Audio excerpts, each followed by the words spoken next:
क्या अमेरिकी राष्ट्रपति डोनाल्ड ट्रंप ने भारत को नर्क बताया? क्या अमेरिकी राष्ट्रपति डोनाल्ड ट्रंप ने भारत को या भारतीयों को गैंगस्टर्स विद लैपटॉप्स बताया? यानी कि ऐसे लोग, ऐसे गैंगस्टर्स जिनके हाथ में लैपटॉप होते हैं। क्योंकि यह बात जो है, यह कहीं ज्यादा अपमानित करने वाली बात है।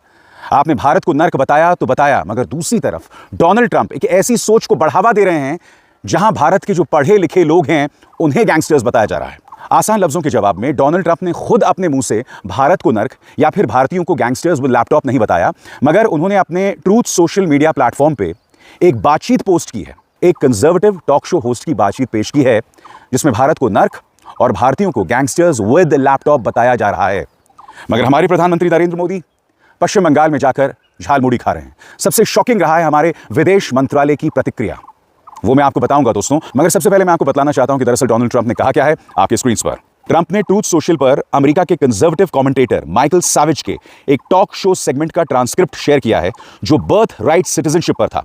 उस ट्रांसक्रिप्ट में सैवेज कहता है, यहां पैदा हुआ बच्चा तुरंत नागरिक बन जाता है और फिर वो पूरे परिवार को चीन, भारत या दुनिया के किसी और घटिया जगह से यहां ले आता है। ट्रंप ने सिर्फ वीडियो क्लिप ही नहीं दोबारा शेयर किया, बल्कि उसका लिखित ट्रांसक्रिप्ट भी पोस्ट किया जिससे अपने ऑफिशियल अकाउंट से भारत और चीन के लिए इस्तेमाल किया गया वो घटिया जगह वाला बयान फैलाया, यानी कि हेल होल। ट्रंप ने जो ट्रांसक्रिप्ट चिट्ठी पोस्ट की उसमें भारतीय और चीनी प्रवासियों के बारे में और ज्यादा कड़ी भाषा इस्तेमाल की गई है, जैसे तुम्हें भारत या चीन में होना पड़ेगा क्योंकि लगभग सारे अंदरूनी सिस्टम भारतीयों और चीनियों द्वारा चलाए जाते हैं।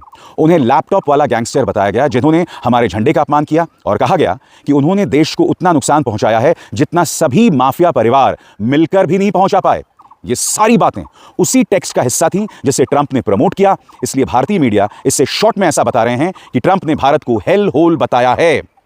अब आपके जहन में सवाल होगा, डोनाल्ड ट्रंप ऐसी सोच को बढ़ावा दे रहे हैं जहां भारत को नर्क और भारतीयों को गैंगस्टर विद लैपटॉप बताया जा रहा है, तो आपको लगेगा कि प्रधानमंत्री नरेंद्र मोदी सामने आएंगे, क्योंकि इस वक्त ये मत भूलिए पश्चिम बंगाल की सभाओं को संबोधित कर रहे थे। अभी दूसरे चरण का मतदान होने वाला है। वो पश्चिम बंगाल में एक जगह पर जाकर झालमुड़ी भी खा रहे हैं। ये सब हो रहा है, मगर उनकी तरफ से एक बयान नहीं आया है। विदेश मंत्री एस जयशंकर, वैसे तो इन पर मीम्स बनाए जाते हैं लेजर आइस की, मगर इन्होंने एक शब्द नहीं कहा है। और अगर आप विदेश मंत्रालय की प्रतिक्रिया सुनेंगे ना तो सिर पीट कर रह जाएंगे। आपके स्क्रीन पर On US President Donald Trump resharing a post which called India China a hell hole on planet, MEA spokesperson Randhir Jaiswal says, "We have seen some reports. That's where I'll leave it." सरल शब्दों में कहा जाए, मैंने ऐसी reports देखी हैं मगर मैं उसको वहीं छोड़ देना चाहूंगा, मुझे उस पर और कुछ नहीं कहना है। सुना जाए रणधीर जायसवाल साहब को। Regard to your second question, we have seen some reports. That is where I leave it. और बवाल होने के बाद भारतीय विदेश मंत्रालय ने यह बयान जारी किया। सोशल मीडिया पर एक पोस्ट को लेकर पूछे गए अतिरिक्त सवालों के जवाब में, जिसमें भारतीयों का भी जिक्र था, आधिकारिक प्रवक्ता ने कहा, हमने उन टिप्पणियों को देखा है, साथ ही इस पर अमेरिकी दूतावास द्वारा जारी बाद का बयान भी देखा है। ये बातें साफ तौर पर अधूरी जानकारी पर आधारित, अनुचित और खराब स्तर की हैं। ये भारत अमेरिका संबंधों की असली हकीकत को बिल्कुल नहीं दर्शाती, जो लंबे समय से आपसी सम्मान और साझा हितों पर आधारित हैं। और यह बयान रात 9:30 बजे जारी किया गया। सबसे शॉकिंग बात यह है दोस्तों कि ईरान ने उससे पहले ही यह बयान जारी कर दिया था, जो हैदराबाद में उसका जो काउंसलेट है उसने जारी किया, जिसमें कहा गया, चीन और भारत सभ्यता के पालने यानी क्रेडल्स हैं। असल में हेलहोल या नर्क तो वो है जहां उसका युद्ध अपराधी राष्ट्रपति ईरान की सभ्यता को मिटा देने की धमकी दे चुका है। मैं आपको याद दिलाना चाहूंगा दोस्तों, ये वो डोनाल्ड ट्रंप हैं जिन्होंने भारत के ऑपरेशन सिंदूर का बार बार अपमान किया, बार बार भारत को पाकिस्तान के बराबर रख के, बार बार यह कहकर कि मैंने भारत और पाकिस्तान को व्यापार का झुंझुना दिखाया, उन्हें धमकी दी और उन्होंने ऑपरेशन सिंदूर 3 दिन में रोक दिया। ये राष्ट्रपति डोनाल्ड ट्रंप के शब्द थे, मगर हमारे प्रधानमंत्री ने उस पर एक शब्द नहीं कहा। एस जयशंकर ने जो बयान दिया उस पर ना कुछ कहा जाए तो बेहतर है।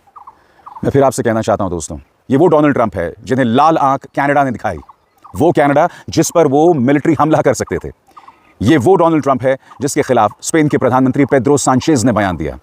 जी हां, ये वो डोनाल्ड ट्रंप है जिनके खिलाफ ब्रिटेन के प्रधानमंत्री कीर स्टारमर तक ने कहा कि हम वही काम करेंगे जो हमारे राष्ट्रहित में होगा। मगर सबसे शॉकिंग बात, हमारे विदेश मंत्री खामोश, प्रधानमंत्री ने कुछ नहीं कहा। और विदेश मंत्रालय की जो प्रतिक्रिया है वो मैंने आपको सुनाई, उससे ज्यादा शर्मनाक बात कुछ नहीं हो सकती। स्वाभाविक सी बात है, कांग्रेस इस पर हमलावर है। क्या कह रही है सुप्रिया सुनेत, सुना जाए।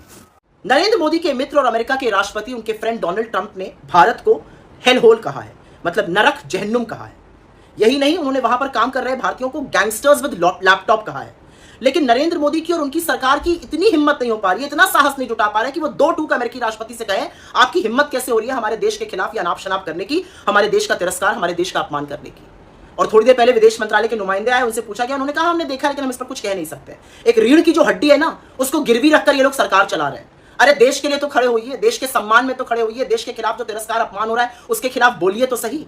और असलियत यह कि ट्रंप ये पहली बार नहीं कर रहे हैं। उन्होंने हिंदुस्तानियों को बेड़ियां पहनाकर, हथकड़ियां डालकर, मिलिट्री जहाज में ठूस कर वहां से खदेड़ दिया, मोदी जी चुप रहे। उन्होंने लगातार इंडिया को अब्यूजर एक्सप्लॉइटर कहा, हमारे ऊपर 50% टैरिफ ठोक दिया, मोदी जी चुप रहे। अरे मोदी जी को खुद तिरस्कृत किया, वहां गए जब तो इनसे मिलने भी नहीं आए, मोदी जी चुप रहे। यही नहीं, डोनाल्ड ट्रंप ने इंडिया का तिरस्कार करते हुए पाकिस्तान को गले लगाया हुआ है। असीम मुनीर को, जो नरसंहारी है, उसको घर रोज बुला के दावत देते रहते हैं, मोदी जी कुछ नहीं कर पाते। बार बार डोनाल्ड ट्रंप कहते हैं मैंने सीज फायर कराया, खुद प्रधानमंत्री को अपमानित करते हैं, मोदी जी चुप रहते हैं। पता है क्यों? क्योंकि इस देश का प्रधानमंत्री कॉम्प्रोमाइज है, कमजोर है, डरा हुआ है, और उसका खामियाजा पूरा देश भुगत रहा है। इस देश के प्रधानमंत्री को अमेरिका ब्लैकमेल कर रहा है, भगवान जाने उनके पास क्या है, और इसी वजह से प्रधानमंत्री अपना मुंह खोलकर 2 टूक ये कह नहीं पा रहे हमारे देश का लगातार अपमान करने का काम बंद कीजिए। कोई और प्रधानमंत्री होता तो जरूर कहता ये बंद कीजिए। हम उस देश से आते हैं जहां पर जननी जन्मभूमिश्च स्वर्गादपि गरियसी कहा गया है, मतलब मां और जन्मभूमि स्वर्ग से भी ऊपर बताए गए हैं। और यहां पर एक व्यक्ति हमारे देश को गालियां दे रहा है, हमारे देश को नरक बता रहा है, जहन्नुम बता रहा है, और प्रधानमंत्री के मुंह से एक शब्द नहीं फूट रहा है। और चरण चुंबक मीडिया जो सबको सर्टिफिकेट बांटता रहता है राष्ट्रभक्ति के, उसकी राष्ट्रभक्ति का डब्बा तो इतना गोल है कि एक शब्द वहां से भी नहीं सुनाई दे रहा है। स्वतंत्र और आजाद पत्रकारिता का समर्थन कीजिए, सच में मेरा साथी बनिए। बहुत आसान है दोस्तों, इस ज्वाइन बटन को दबाइए और आपके सामने आएंगे 3 विकल्प, इनमें से एक चुनिए और सच के इस सफर में मेरा साथी बनिए। आप जानते हैं जब डोनाल्ड ट्रंप चुनाव लड़ रहे थे इस बार, तो कुछ भारतीय हिंदू संगठन खुलकर उनका समर्थन कर रहे थे। याद कीजिएगा, यहां भारत के अंदर बाकायदा उनके लिए यज्ञ किए गए थे भाई साहब। और फिर यह व्यक्ति बार बार भारत का अपमान करता रहा, खामोशी बनी रही। उन लोगों ने, जिन लोगों ने यज्ञ किया था, आज वो कहां है मैं जानना चाहता हूं। और सबसे शॉकिंग दोस्तों, आपके स्क्रीन पर यह हिंदू अमेरिकन फाउंडेशन, ये वो फाउंडेशन है जिसने लगातार डोनाल्ड ट्रंप के लिए प्रचार किया। आज कम से कम इन्होंने प्रतिक्रिया दी है, मगर वो प्रतिक्रिया मानो एक माफी की तरह है कि ट्रंप साहब आपने जो कहा है प्लीज उसे डिलीट कर दीजिए।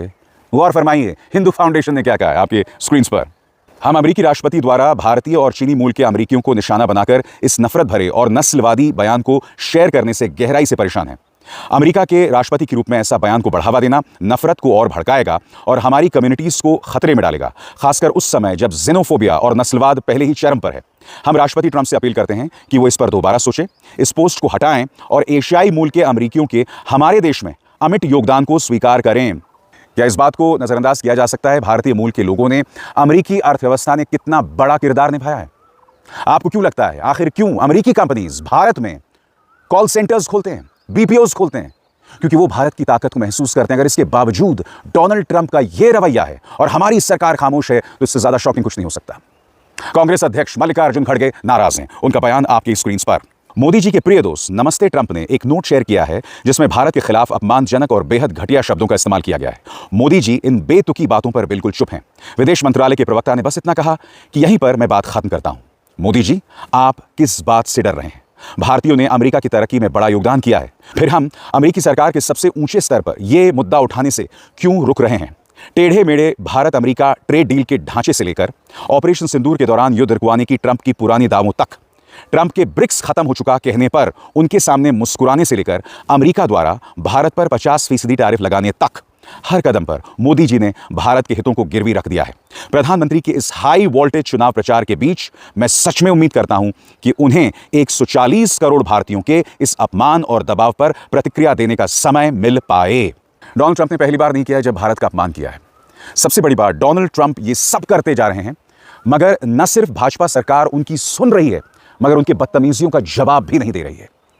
याद कीजिएगा डोनाल्ड ट्रंप ने क्या कहा था कि आप ईरान से चाबहार बंदरगाह परियोजना पर लगाम लगा दें, फुल स्टॉप लगा दें। तुरंत फुल स्टॉप लग गया। क्या कहा था डोनाल्ड ट्रंप ने कि आप रूस से तेल खरीदना बंद कर दें। हमने तेल खरीदना बंद कर दिया। उसके बाद क्या हुआ? हमसे कहा गया कि भाई अब आप रूस से तेल खरीदना शुरू कर सकते हैं। हमने शुरू कर दिया। सबसे शॉकिंग बात दोस्तों, भारतीय जनता पार्टी सरकार डोनाल्ड ट्रंप से इस कदर भयभीत है कि हमने उसका परिणाम सुप्रीम लीडर खामेनी की मौत के बाद और ईरान जंग के दौरान देखा। हमने उसको क्या देखा दोस्तों? जब ईरान पर हमला 28 फरवरी को हुआ था तो कई चीजें हुई थी। पहला, सुप्रीम लीडर खामेनी की मौत। उसके बाद मिनाब स्कूल पर हमला होता है, 150 बच्चियां मारी जाती हैं। फिर भारतीय महासागर में एक निहत्थे ईरानी नौसैनिक जहाज पर हमला होता है अमेरिकी टॉर्पीडो द्वारा, और इन सब घटनाक्रमों पर हमारे प्रधानमंत्री खामोश रहते हैं। विदेश मंत्री एस जयशंकर के मुंह से एक शब्द नहीं निकला। सबसे बड़ी बात, उन घायल नौसैनिकों की मदद श्रीलंका ने की। बाद में भारत जुड़ा, मगर भारत की तरफ से जो कड़ा बयान जारी किया जाना चाहिए था उस पर हमने कुछ नहीं कहा। सुप्रीम लीडर खामेनी की मौत पर हम खामोश रहे, स्कूली बच्चे मरे उस पर हम खामोश रहे। सबसे शॉकिंग बात, जब ईरानी जंग शुरू हुई तो प्रधानमंत्री नरेंद्र मोदी ने किसको फोन किया? प्रधानमंत्री नरेंद्र मोदी ने यूएई के शासक को फोन किया। प्रधानमंत्री नरेंद्र मोदी ने किसको फोन किया? उन्होंने फोन किया इस्राएल के प्रधानमंत्री बेंजामिन नेतन्याहू को। हमारी प्राथमिकताएं साफ थी कि हम कहीं ना कहीं आक्रमणकारियों का साथ दे रहे थे। मैं एक बात स्पष्ट कर दूं दोस्तों, भारत की खास बात है, हमारे रिश्ते सभी के साथ अच्छे हैं। ईरान के साथ, इस्राएल के साथ, अमेरिका के साथ, खाड़ी देशों के साथ। खाड़ी देशों में भारतीयों की जबरदस्त मौजूदगी है। यही वजह है कि खाड़ी देशों में मौजूद हमारे जो भारतीय हैं वो हमारी आर्थिक ताकत है। उसी तरह से जैसे अमेरिका में बसे भारतीय जो हैं वो हमारी आर्थिक ताकत हैं। किसी की हिम्मत नहीं होनी चाहिए भारत का अपमान करने के लिए, मगर डोनाल्ड ट्रंप ये कर रहे हैं। सबसे शॉकिंग बात, हमने अपनी मिडल ईस्ट पॉलिसी को पूरी तरह से तहस नहस कर दिया है। ईरान चाहता तो उसका बदला ले सकता था। ईरान चाहता तो भारतीय जहाजों को स्ट्रेट ऑफ हॉर्मुज से ना गुजरने की इजाजत देता, कहता कि आप वहां से जहाज नहीं निकाल सकते। भारत को कितना नुकसान होता। भारत के अंदर तेल को लेकर, एलएनजी को लेकर हाहाकार मच जाता, मगर ईरान ने ऐसा नहीं किया। क्यों? वो इस बात को लेकर चोटिल था कि प्रधानमंत्री खामोश थे। सुप्रीम लीडर खामेनी की मौत पर, मिनाब स्कूल पर हमले पर वो खामोश थे। वो इस बात को लेकर चोटिल था, दुखी था। मगर ईरान जानता है कि भारत के साथ हमारे स्वर्णिम ऐतिहासिक रिश्ते रहे हैं, इसलिए ईरान ने हमारे जहाजों को जाने दिया। इसमें प्रधानमंत्री नरेंद्र मोदी, एस जयशंकर का कोई योगदान नहीं था, बिल्कुल भी कोई योगदान नहीं था। ऐतिहासिक तौर पर जो नींव पंडित नेहरू, इंदिरा गांधी, राजीव गांधी, अटल बिहारी वाजपेयी रख कर गए थे, स्थापित करके गए थे, उसी का फायदा भारत को हुआ था। मगर हर गुजरते लम्हे के साथ भारतीय जनता पार्टी की जो सक्रिय सोच है इसे बर्बाद कर रही है, इसे नेस्तनाबूद कर रही है। और यह बात मैं साफ शब्दों में कहना चाहता हूं। अगर डोनाल्ड ट्रंप ने ऐसा पोस्ट शेयर किया है जिसमें भारत को हेलहोल और भारतीयों को गैंगस्टर्स विद लैपटॉप बताया जा रहा है, तो इससे ज्यादा शर्मनाक कुछ नहीं हो सकता। और उससे भी ज्यादा शर्मनाक प्रधानमंत्री नरेंद्र मोदी की खामोशी। यह मत कहिए कि प्रधानमंत्री ये बात कहां कहेंगे। इस वक्त वो पश्चिम बंगाल में घूम रहे हैं, चुनावी सभाएं कर रहे हैं, उन्हें 2 मिनट लगेंगे बोलने के लिए, मगर नहीं साहब, वो खामोशी अख्तियार करेंगे। इससे ज्यादा शर्मनाक बात कुछ नहीं हो सकती। मगर इस मंच पर हम सवाल उठाते हैं, वो मुद्दे जिनका भारत के सामरिक हितों से सीधा जुड़ाव है, वो मुद्दे जो सीधे तौर पर जुड़े हैं राष्ट्रहित के साथ।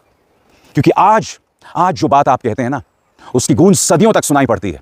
आज अगर आप अत्याचारियों के साथ खड़े हैं, अत्याचारियों की वाहियात बातों पर आप खामोश हैं, झुके हुए हैं, तो इतिहास में आपको नायक के तौर पर याद नहीं किया जाएगा, नहीं किया जाएगा। मगर मुझे खुशी है कि कम से कम विपक्ष ने इस बात पर कड़ी प्रतिक्रिया दी है।